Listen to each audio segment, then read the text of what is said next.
요한복음 9장 18절 말씀부터 23절 말씀까지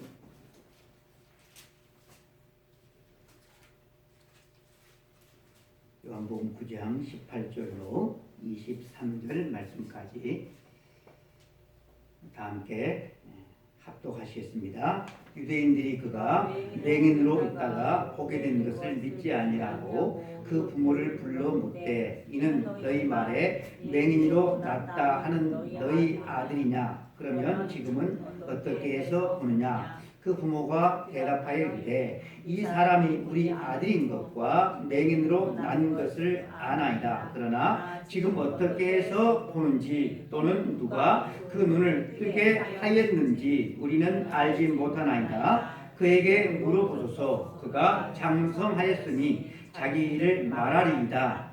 그 부모가 이렇게 말하는 것은 이미 유대인들이 누구든지 예수를 그리스도로 시인하는 자는 출교하기로 결의하였으므로 그들을 무서워함이더라. 이러므로 그 부모가 말하기를 그가 장성하였으니 그에게 물어보소서 하였더라. 아멘.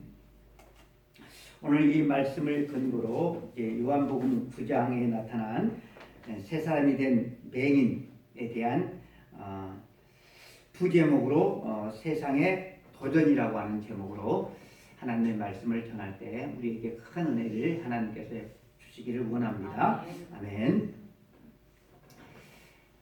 사람이 예수를 믿는 것은 맹인이 보게 되는 것, 맹인이 눈을 뜬 것과 같습니다.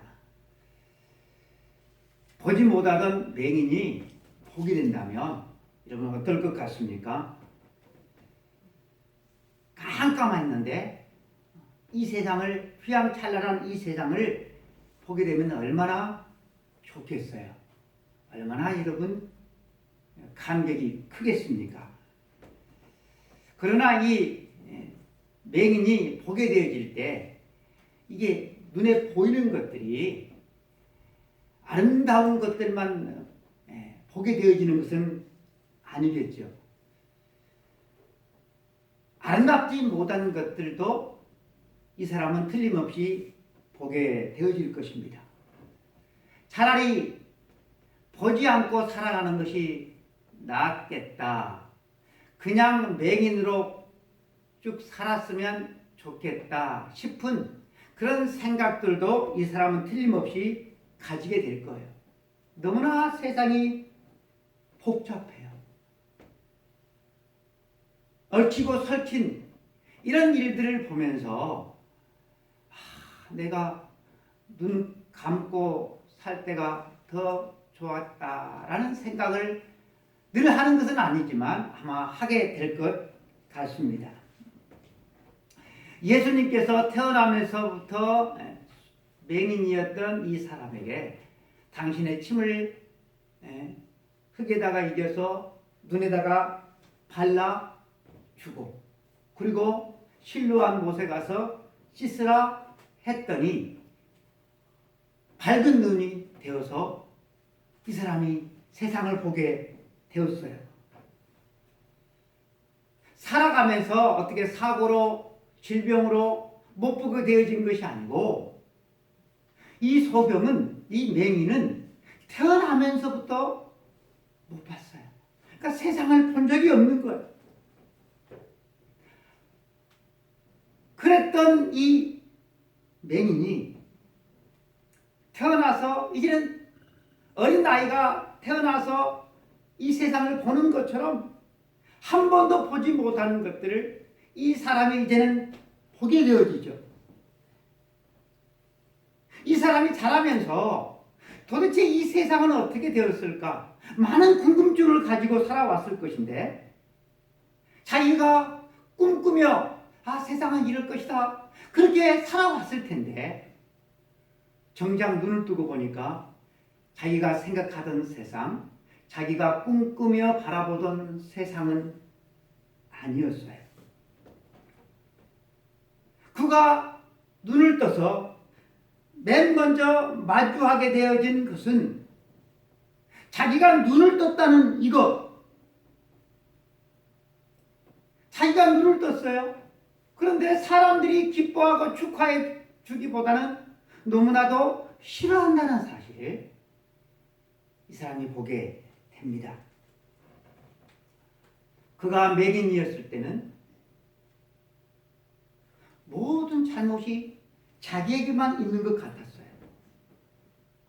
그리고 다른 사람들은 다 좋은 사람들이요, 다 행복한 사람들일 것이라고 생각했습니다. 그러나 그가 눈을 떠서 사람들의 실체를 보니까 너무나도 실망스러운 일투성이었습니다. 그가 평소에 존경하던 사람들은 더 이상 대화가 통하지 않을 정도로 아주 경직되어져 있는 사람들이었습니다. 맹인이 예수님의 말씀에 순종해서 실로의 못에 가서 눈을 씻음으로 보게 되어진 그 감격, 그 행복, 그 감동, 그것은 정말로 짧은 순간에 불과했습니다. 기쁨과 감격은 너무나도 잠깐이었고 그에게 무서운 핍박의 구름이 몰려 들어왔습니다. 동네 사람들과 바리새인들은 자신이 맹인으로 있다가 이제는 볼 수 있는 사람이 되었는데 거기에는 전혀 관심도 없는 것 같았습니다. 그들의 관심은 오직 이것이 율법의 어느 조항에 걸리느냐, 이것에서만 관심을 두고 있는 것 같았어요. 그들은 기뻐해야 될 것에 기뻐하지 못하고 놀라고 감격해야 될 것에 놀라지 않고 감격하지 않는 것 같았습니다. 오히려 그들은 태어나면서부터 맹인이 되었으면 죽을 때까지 쭉 맹인으로 살아야 되는데 눈을 뜨지 말아야 될 사람이 눈을 뜬 것이 잘못된 것처럼 그를 신문하고 몰아세웠습니다. 유대인들은 그를 몇 번이나 신문하고 또 그의 부모를 불러서 신문하고 그것도 모자라서 부모와 그 아들을 대질 신문까지 했습니다. 유대인과 바리새인들이 원하는 것은 무엇이었을까요? 그가 예전처럼 맹인으로 돌아가든지 아니면 예수가 안식일을 범한 죄인이라고 고백하기를 원하는 것밖에 없었습니다. 그는 눈을 떴기 때문에 심한 핍박을 받기 시작했습니다. 바리새인들로부터 예수를 부인하고 저주할 것을 요구받았어요. 그가 눈을 뜨고 자기들과 함께 살아가려면 예수를 부인해야만 하는 쪽으로 몰아갔습니다. 예수를 부인하지 않으려면 다시 맹인이 되어서 거짓 생활을 해야 될 그런 상황으로 몰아갔던 것입니다. 평생 맹인으로 살다가 예수라는 사람을 만나서 그분 때문에 눈을 뜨게 되어서 온 세상을 가지는 듯한 그런 감격과 기쁨이 충만했었는데 바리새인들은 예수가 율법을 어긴 죄인이라고 말해라, 아니면 예수가 거짓 선지자라고 말해라, 안 그러면 우리들과 절대로 한 동네에서 살 수가 없다 윽박 질렀습니다. 맹인이었던 이 사람이 다른 것은 다 부인한다 할지라도 분명한 사실이 있어요. 그 분명한 사실이 뭡니까? 날 때부터 맹인이었던 자기 자신을 예수라고 하는 사람이 포기했다라고 하는 것입니다. 이것은 변하지 않는 진리였어요. 난 놓고 기억자도 모르는 사람처럼 사람들이 맹인이었던 사람을 지금 눈 뜨고 있는 사람으로 보고 있어요. 그런데 그 사람을 보면서도 그들은 믿지를 못했어요. 그들은 이 사람은 그 맹인이 아니라고 여겼어요. 아닐 것이다. 그래서 그의 부모까지 소환하여 대지를 심문하면서 이 사람이 맹인이었던 당신의 아들인지를 확인했습니다. 맹인이 분명히 눈을 떴는데도 사람들이 받아들이지 못하는 이유는 맹인은 그 어떤 누가 와도 고칠 수 없는데 고쳤다. 이것을 가지고 의심하기보다 맹인은 어떤 경우도 고칠 수가 없다. 눈을 뜰 수가 없다. 그런데 눈을 뜬 이 사실에 집중하기보다 맹인이 눈을 뜬 그 날이 안식일이었기 때문이었습니다. 그들은 안식일에 조금이라도 일을 하는 사람이 있다고 한다면 그 사람은 큰 죄인으로 취급을 했어요. 안식일에 일하는 사람에게 하나님은 축복하지 않고 저주하신다고 하는 굳은 믿음을 가지고 있는 사람들입니다. 그런데 예수님께서 안식일에 일을 했어요. 그러면 안식일에 일을 하면 뭐가 나타나야 되는 거예요? 저주를 받아야 되는데 저주를 받지 아니하고 하나님의 축복이 나타났어요. 안식일에 일한 그 예수님 때문에 맹인이 눈을 떠서 자기들 앞에 서 있는 거예요. 빼도 박도 하지 못할 사실인데도 이 분명한 사실을 동네 사람들 그리고 바리새인들이 받아들이기를 거부했다라고 하는 것입니다. 유대사회 전체는 하나의 거대한 교회와 같았습니다. 거대한 교회가 예수님께서 하신 일이 틀렸다고 그것을 인정하지 않고 있는 것입니다. 이 맹인은 랍비들로부터 신문을 받았습니다. 뿐만 아니라 자기 부모에게서도 버림을 받게 되어집니다.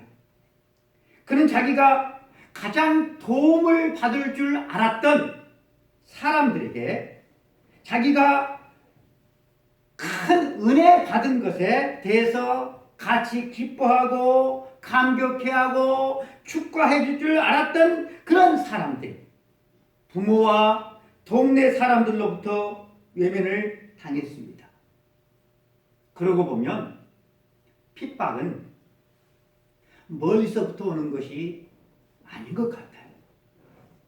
이 사람이 받은 핍박은 누구로부터 받은 핍박이었습니까? 동네 사람들로부터 받은 핍박, 부모로부터 받은 핍박, 또 랍비, 종교 지도자들로부터 받은 핍박이었습니다. 이 맹인은 자기가 맹인으로 태어난 것을 모든 불행의 원인으로 여겼습니다. 태어나지 말아야 될 사람이 태어났다고 생각하며 살았습니다. 자기 자신의 처지를 피곤하지 않는 적이 한 번도 없었습니다. 자기 자신의 큰 장애도 큰 상처였지만 더 큰 상처는 사람들이 자기가 맹인으로 태어난 것이 하나님의 저주를 받았어. 아니면 부모가 큰 죄를 지었든지 아니면 이 맹인으로 태어난 사람이 태중에서부터 큰 죄를 지어서 죄의 결과로 맹인으로 태어났다고 하나님의 저주를 받아서 맹인으로 태어났다고 그렇게 사람들이 여기고 그렇게 말을 했기 때문에 그렇습니다. 그런데 주님은 이 사람이 하나님의 저주를 받아서 큰 죄를 지어서 맹인으로 태어나는 것이 아니라 하나님의 일을 나타내고자 하나님께서 태어나기에 그렇게 하셨다고 말씀을 해 주셨어요. 3절 말씀, 예수께서 대답하시되 이 사람이나 그 부모의 죄로 인하는 것이 아니라 그에게서 하나님이 하시는 일을 나타내고자 하심이라. 아멘. 주님께서 하신 이 말씀은 지금까지 맹인이 살면서 수많은 하나님의 말씀을 들은 그런 말씀과는 차원이 다른, 전혀 다른 말씀이었습니다. 그는 예수님께서 하신 이 말씀을 붙들기로 결심했습니다. 그래서 이 말씀을 하신 분이 무슨 말을 해도 그 말을 다 믿기로, 순종하기로 결심을 했습니다.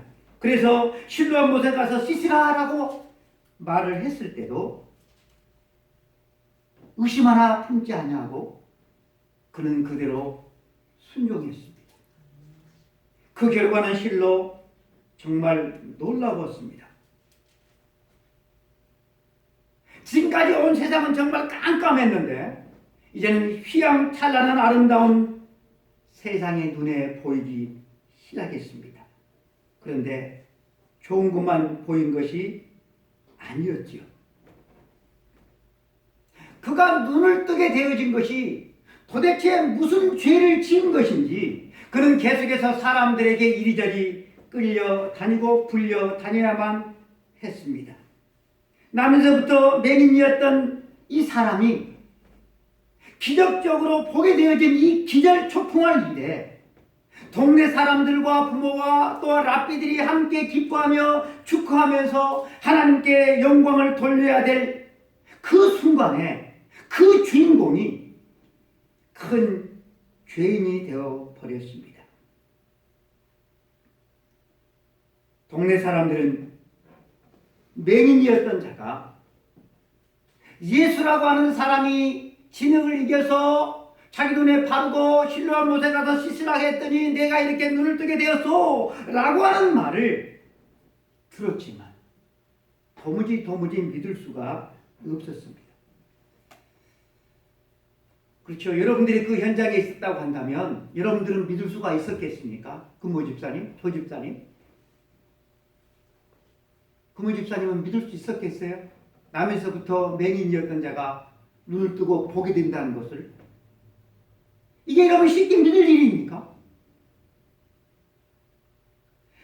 그런데 여러분 이 말을 들은 것이 누가 이렇게 그랬대더라, 누가 그랬다더라, 내가 그렇게 말을 들었다 라고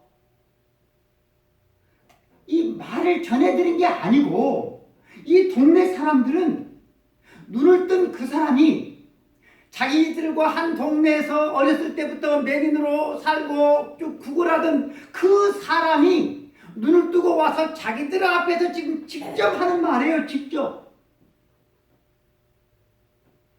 믿지 않을 수가 없는데 믿지 못하는 이유는 도대체 무엇인가? 메시아가 오면 맹인의 눈을 뜨게 한다고 했는데 설마 저 예수라고 하는 사람은 베들레헴 출신이 아닌데 설마 저 예수가 메시아일 리가 없지. 자기들의 그런 수준에서는 이 문제를 해결할 수가 없으니까 이 맹인이었던 사람을 누구에게로 데려갑니까? 랍비, 바리새인들에게 데려갑니다. 바리새인들은 자신들보다 훨씬 더 하나님의 말씀을 폭넓게 깊이 있게 잘 알고 있다고 그들은 여기기 때문에 이 바리새인들이 하나님의 말씀으로 이 예수라고 하는 사람에 대해서 정확하게 판단을 내려줄 것이라고 그들은 여기서 그 맹인을 바리새인들에게 데리고 갔습니다. 그런데 여러분 그 결과가 어떤 결과를 낳습니까? 안타깝게도 예수님은 하나님께로부터 온 사람이 아니라 거짓 선지자로 낙인 찍혔고 그런 예수님을 두둔했던 맹인이었던 이 사람은 출교를 당하게 됩니다. 동네 사람들은 맹인이었던 사람의 말을 더 신뢰했을까요? 아니면 랍비라 일컫는 바리새인들의 말을 더 신뢰했을까요? 바리새인들의 말이 신빙성이 있고 옳아서가 아니라 그들 편에 서는 것이 훨씬 안전하다고 느꼈기 때문일 것입니다. 그 이유는 예수님을 만약에 인정하게 되어지면 맹인이었던 사람이 출교당했던 것처럼 자신들도 출교당할 일이 자명하기 때문이었어요. 예수님은 마태복음에서 이 바리새인 같은 지도자들을 향해서 이렇게 독소를 내뱉으셨습니다. 23장 13절에 화 있을진저 외식하는 서기관들과 바리새인들이여 너희는 천국문을 사람들 앞에 닫고 너희도 들어가지 않고 들어가려 하는 자도 들어가지 못하게 하는도다. 그들은 강도 같은 싹군 목자들이었습니다. 안타깝게도 동네 사람들은 이 맹인이었던 자를 누구에게로? 강도 같은 싹군 목자에게로 데려갔습니다. 여러분, 이런 어처구니 없는 일들이 오늘날 도처에서 일어나고 있습니다. 하나님께서 보내주신 하나님의 양들을 자기 자신의 입신양변을 위한 도구로서 치부하는 싹군들이 참으로 많이 있습니다. 교회 사이즈와 상관없이 무자격 목회자들이 너무나도 많습니다. 여러분, 기독교가 타락하면 두 가지 극단적인 현상이 일어납니다. 하나는 목회자의 직업화 현상이 심각해집니다. 하나의 목회를 직업으로 생각하는 것입니다. 그래서 섬김을 받는 자리, 권력의 자리, 특권 계층으로 자리를 잡게 되어집니다. 이 반대 현상도 있어요. 아무나 목회자가 될 수가 있기 때문에 목회자의 하향 평준화가 되어버립니다. 목회자들이 넘쳐나지만 그 신뢰도는 바닥이죠, 바닥. 목회자들만 그런 것이 아니고 신자들에 대한 신뢰도도 바닥이죠, 바닥. 여러분들이 교회 다니는 것 때문에, 여러분들이 교회 집사라고 하는 그것 때문에, 여러분들의 동네에서, 여러분들의 직장에서 여러분들을 더 믿어줍니까? 더 신뢰해 줍니까? 더 인정해 줍니까? 만약에 그렇지 않다고 한다면 타락한 것입니다.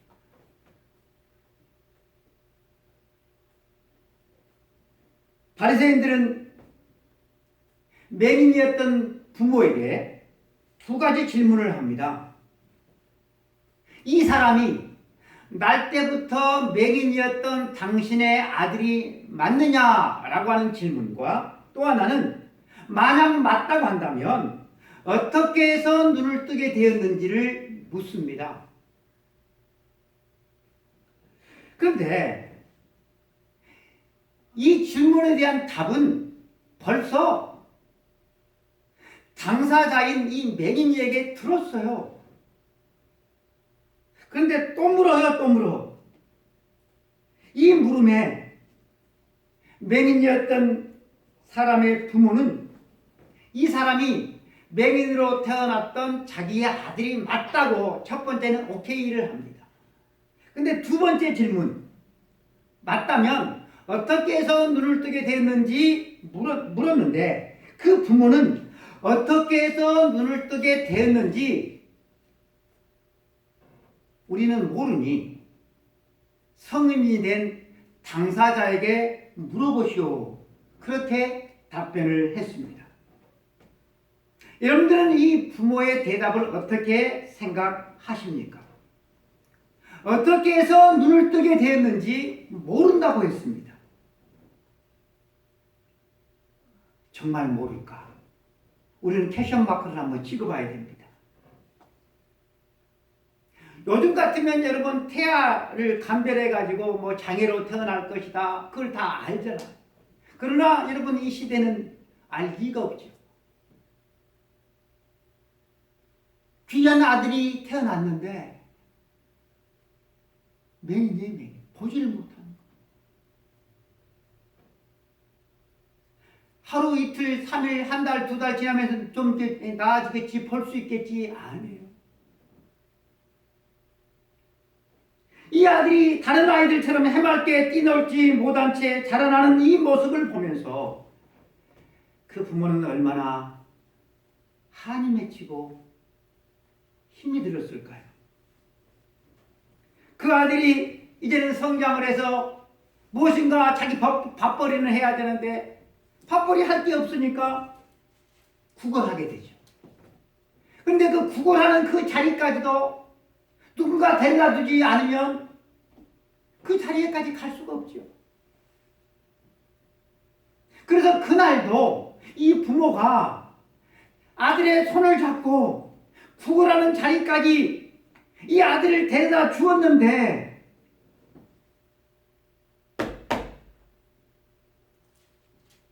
눈을 뜨고 집에 들어온 거예요.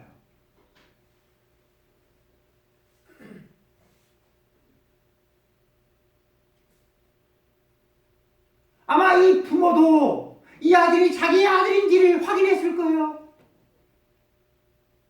그리고 어떻게 해서 눈을 뜨게 됐는지, 누가 이렇게 눈을 뜨게 해 주었는지 물어보고 또 물어보고 또 물어보고, 그래서 그 이야기를 골백 번 들었을 것입니다. 그런데 우리는 모르니 저에게 물어보시오라고 부모가 대답을 합니다. 왜 알고 있음에도 모른다고 하면서 저에게 물어보시오라고 말을 했을까요? 오늘 본문 22절에는 그 부모가 이렇게 말하는 것은 이미 유대인들이 누구든지 예수를 그리스도로 시인하는 자는 출교하기로 결의하였으므로 그들을 무서워함이더라. 부모는 뭐가 무서웠어요? 출교가 무서웠어요. 여러분, 출교라고 하는 것은 유대 사회에서 종교적으로 가해지는 최고의 형벌이었습니다. 출교를 당하면 성전 출입도 회당 출입도 금지되어집니다. 어떤 법적인 보호도 받을 수가 없게 되어집니다. 도둑을 맞아도 길 가다가 다른 사람들로부터 죽도록 얻어 터져도 법적인 도움을 받을 수가 없습니다. 뿐만 아니라 동네에서 동네 사람들과 왕래를 할 수가 없게 되어집니다. 모든 관계가 단절되어지고 그 관계를 중심으로 형성된 생계를 잃어버리게 되어집니다. 그리고 이 사람이 죽을 경우에 곡하는 것도 금지되어 있었습니다. 그러니까 말하자면 출교라고 하는 것은 사망 선고와도 같은 형벌이었습니다. 그렇다고 한다면 이 동네에서는 다 알려졌으니까 출교도 하겠으니까 다른 동네로 멀리 가면 되지. 유대 사회는 어디를 가도 회당 중심으로 결속되어 있기 때문에 어디를 가든지 통일했습니다. 그러므로 유대인치고 출교를 두려워하지 않는 사람은 한 사람도 없었어요. 바로 그 부모가 이런 출교를 무서워해서 장성했으니 저에게 물어보시오 발뺌을 했던 것입니다. 그런데 여러분, 초대교회 성도들은 이런 출교를 감수하면서도 예수 그리스도를 믿었습니다. 그들의 믿음이 얼마나 진실했으며 뜨거웠는지 우리는 이 사실 하나만으로도 알 수가 있어요. 그러한 믿음으로 가졌기 때문에 그들은 초대교회를 풍성장시켰고 로마라고 하는 거대한 나라를 변화시킬 수가 있었던 것입니다. 우리 또한 이러한 믿음으로 신앙생활을 해야 될 줄로 믿습니다. 맹인이었던 부모가 저에게 직접 물어보시오. 여러분, 이 말은 어떤 의미가 있을까요? 출교라고 하는 것은 사형 선고와 같다고 그랬어요. 그렇다고 한다면 자식이 죽든 말든 나부터 살고 봐야지 라고 하는 뜻이 아니겠습니까? 출교를 피할 수가 없는 상황이라고 하면 부모가 대신 출교를 당하는 것이 부모된 자의 마땅한 책임이 아니겠습니까? 그 부모라고 했어요. 그 아버지, 그 어머니가 아니라 그 부모라고 했어요. 그러니까 아버지와 어머니가 똑같았다라고 하는 것이죠.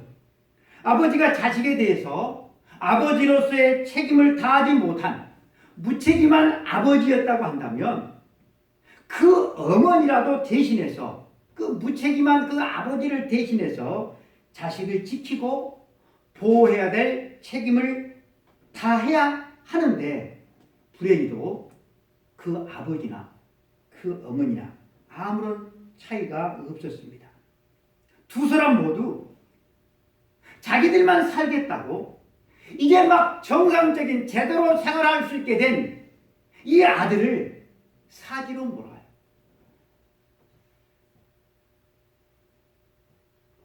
곁에서 이 말을 들은 그 아들은 얼마나 큰 상처를 받았을까를 생각해 봅니다. 이 부모는 이제 막 세상을 제대로 살 수 있게 된 그 아들이 동네에서 내팽개쳐졌지만 아유 다행이다 우리만큼은 내팽개치지 않아서 그렇게 그것을 감사했을지도 모르겠습니다. 자기들만 살겠다고 마땅히 져야 될 책임을 다하지 않는 이들 참으로 가장 추하고 비열한 인간들일 것입니다. 그런데 우리는 우리의 책임을 다하고 있는가? 우리는 우리의 책임을 다하면서 살아가고 있는가? 하나님은 무책임한 사람에게 결코 은혜와 복을 주신 일이 없습니다. 바리새인들이 예수님을 죄인으로 몰아가는데 그 몰아가는 이유가 제가 말씀드린 것처럼 이 맹인을 고친 날이 안식일이었기 때문에 그렇습니다. 예수님께서 베데스다 연못에서 38년 된 이 만성병 환자를 고치신 날도 바로 안식일이었습니다. 이때도 유대인들은 예수님을 죽이려고 했습니다. 안식일에는 그 사람이 죽을 병이 아니라고 한다면 지금 안 고치면 죽는다 라고 하는 경우가 아니라면 병 고치는 일도 금지되어져 있었습니다.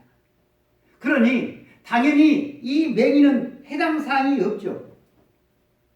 38년 된 만성병 환자도 해당 사항이 없죠. 그 다음날 고쳐도 돼요. 그리고 나면서부터 태어난 이 맹인도 하루 더 맹인으로 산다고 생명에 지장이 있는 것은 아니에요. 그러면 그 다음날 고쳐도 돼요. 그런데 주님이 그것을 뻔히 알면서도 일부러 안식일에 베데스다 연못의 환자를 고치고 그리고 이 맹인을 고쳐 주셨다. 다시 말해서 일부러 그랬다라고 하는 것이죠. 일부러. 예수님께서 일부러 그랬다라고 하는 것은 맹인이 눈을 뜨는 것과 안식일이 서로 깊은 관계가 있기 때문일 것입니다. 여러분, 안식일은 어떤 날입니까? 안식일, 소집사님. 안식일은 어떤 날이에요? 천지창조를 마치시고 우리 하나님께서 쉬신 날, 그리고 복 주신 날이 바로 안식일이죠.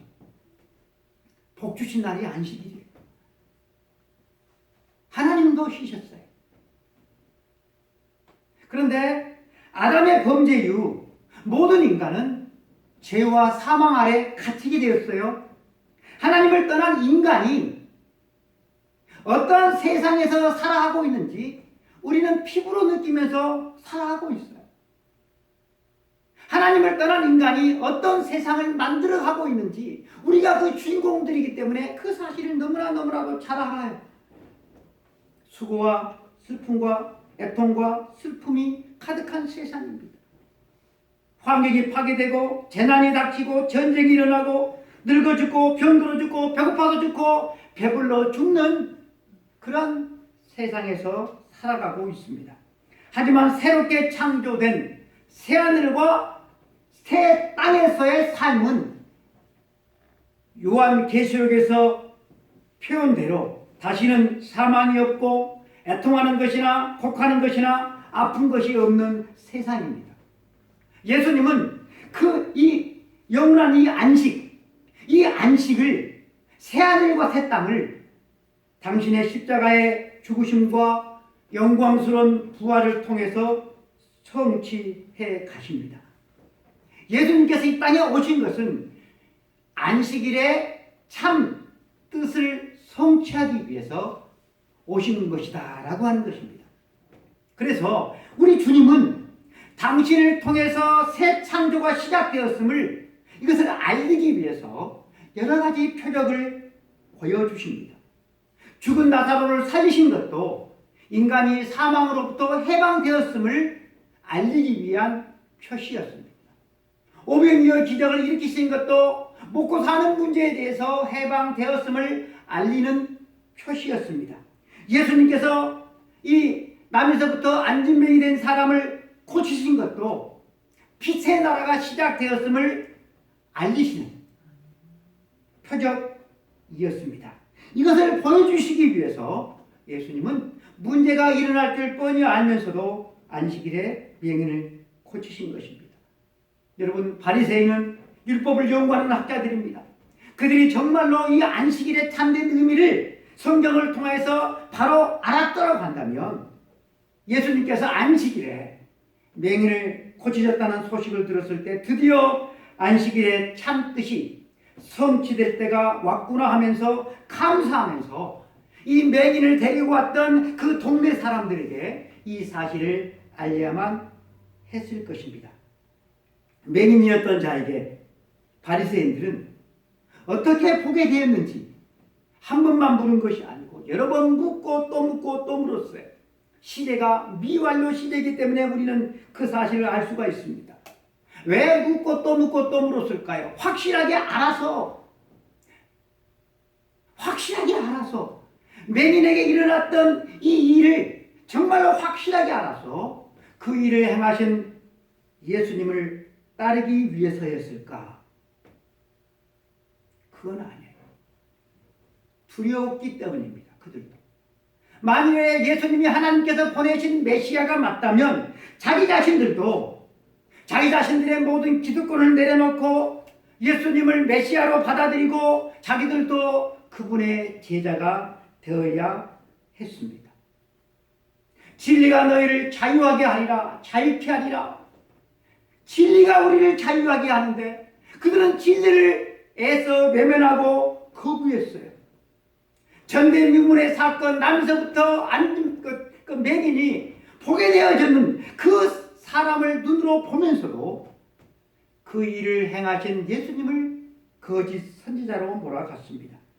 유대인들은 누군가 기적을 일으킨다고 그가 하나님께로부터 온 사람이라고 생각하지 않았습니다. 그 이유는 신명기 14장 1절 이하를 보면 선지자나 꿈꾸는 자가 일어나서 어떤 기적과 표적을 행할지라도 그 이유가 사람들을 깨워서 하나님 외에 다른 신을 믿도록 유혹하는 거짓 선지자들이기 때문에 그들의 말을 청종하지 말라고 경고한 말씀 때문입니다.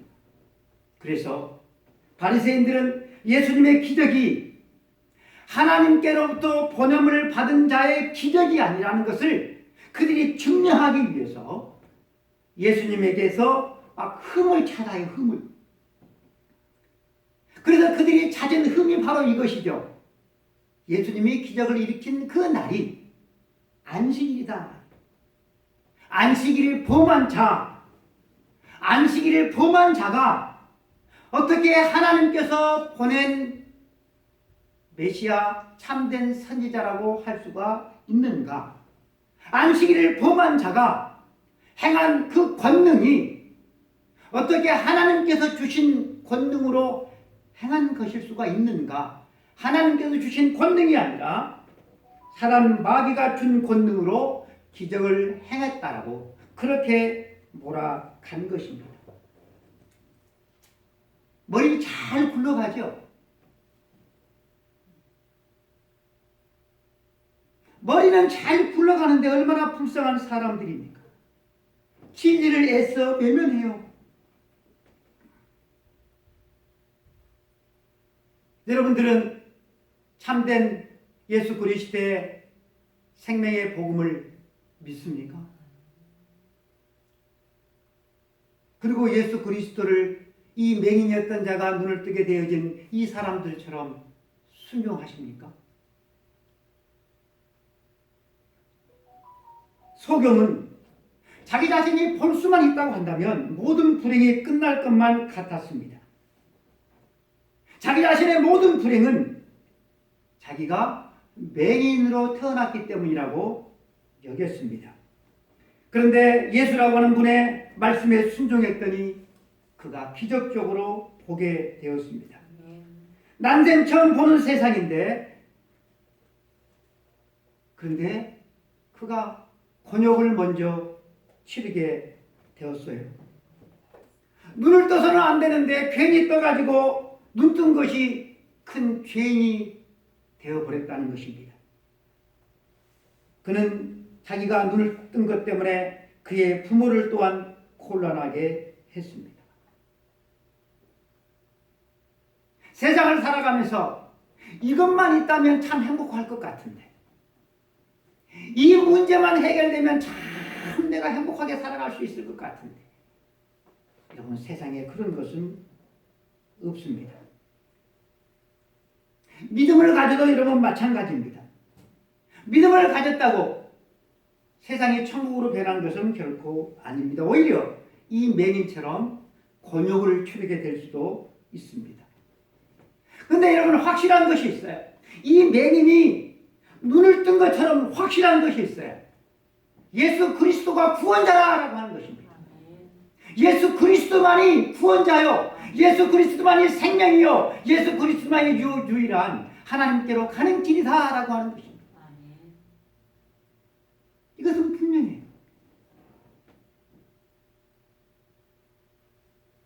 그렇다고 한다면 우리는 이 예수를 따라가야 되는데 예수를 따르는 길이 이 맹인이 당한 공경처럼 그렇게 만만치가 않다라고 하는 것입니다. 그래서 이 만만치 않는 세상에서 예수를 믿는 사람들이 어떻게 예수님을 믿습니까? 적당히 양다리 걸치고 하나님도 추구하고 세상도 추구하고 그렇게 살면 하나님께 인정을 받을 수 있겠습니까? 편하게 살려고 내 마음대로 살려고 우리는 진리를 거부해서는 안 될 것입니다. 세상을 얻으려고 사는 삶은 허무한 삶이고 부질없는 삶이고 두려운 삶이고 세월이 갈수록 소망을 잃어가는 삶입니다. 고난과 감격, 고난과 핍박과 어떠한 어려움이 있어도 우리 모두가 믿음의 길을 걸어가는 성도가 되기를 축복합니다. 아멘. 기도하겠습니다. 하나님 아버지 감사합니다. 오늘 또 말씀 앞에 우리를 비춰보게 하시니 감사합니다. 진리가 이 어둠의 세상 속에서 외면을 받습니다. 진리가 핍박을 당하고 거역을 당합니다. 그래서 사람들은 천국은 가고 싶은데 천국 가기가 만만치가 않아서 세상이 좋아 보여서 편해 보여서 양다리를 걸치고 있습니다. 그러나 양다리 거칠 수 있는 길은 없다고 우리 주님 말씀했습니다. 하나님 아버지, 바리새인들과 같은 사람, 맹인의 부모였던 그 사람, 또 동네 사람들, 그 가운데 예수 그리스도를 나의 주로 고백한 사람은 맹인이었던 사람 한 사람이었습니다. 하나님 아버지, 과연 우리는 어느 길을 향하여서 가고 있습니까? 아버지 하나님, 길이요 진리요 생명 되신 우리 주 예수 그리스도를 끝까지 믿고 하나님 아버지 주님을 따라가다가 그 길 끝에서 사랑하는 주님을 배우는 우리 믿음의 성도들 다 되어줄 수 있도록 믿음을 주시고 성령을